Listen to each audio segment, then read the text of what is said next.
And of course, mm, the thing that we discovered in this work is that when children are feeling disconnected, they don't feeling they don't belong, they've got serious problems with connection, when they're feeling that they're nobodies, that they don't matter, that their lives don't have much worth. mm. These are conditions really where children are very vulnerable to engaging in harmful sexual behaviour. Yes, and it's that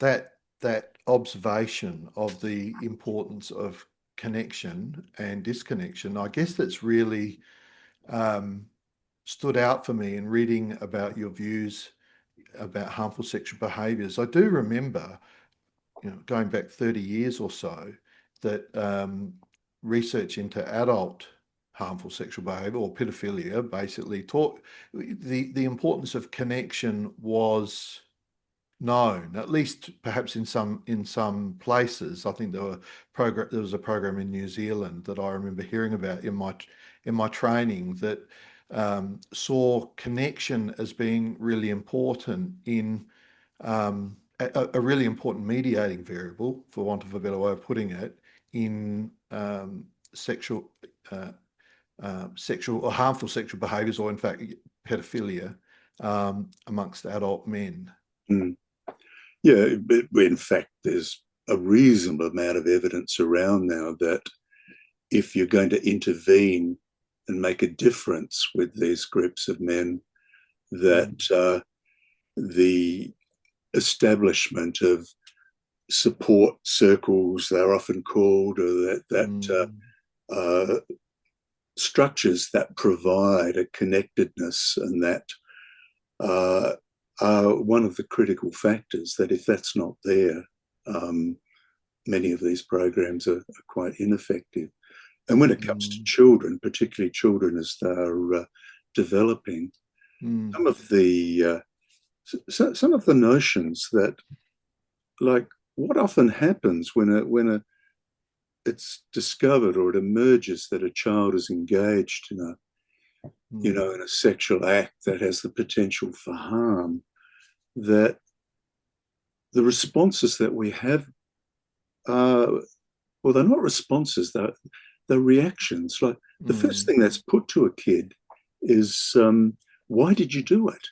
What's wrong mm, with you? How could you? Now, the children don't know why they did that. They can't mm, answer that question. And when they don't answer, somehow it's almost seen as evasive, or they won't talk, or mm, we'll get the forensic expert to find out what's wrong. Yeah. But mm, the message a child gets in that situation is that what they're hearing is that you're disgusting.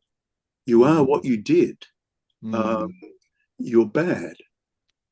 And so that question of why did you do it, it reflects a lot more about adults' difficulty in accepting that this behavior happens in the mm, first place. It's our own shame avoidance, in a sense, that has us, we can't bear it. Why did you do it? As though there's something that will reveal a magical answer here. mm, Um, and of course, the next thing that happens is the child's told to stop doing it. mm, But it's stop doing it on our terms, with an mm, urgency that we put. And for many children, they're not quite able to just simply make that decision to stop doing it. And so the mm, message they get is that they're not trying, or that they're being deceptive.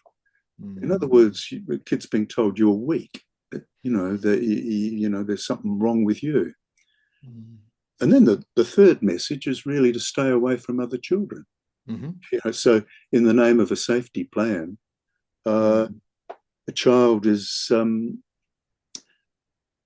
often often safety plans are set up, and there's no taking account of the fact that what this child needs is opportunities for mm, connection. They might need to be supervised opportunities. They might need to be opportunities that have some guidance with them. But very mm, often children are isolated. And the message they get is that, um, you're dangerous. stay away from other children. You're not wanted here, in a sense, a Mm, message of disconnection. And so we tend to have children in that situation becoming increasingly disconnected and isolated, mm, and increasingly feeling that there's something bad about them. mm, And when a kid feels I don't belong and I don't matter, mm.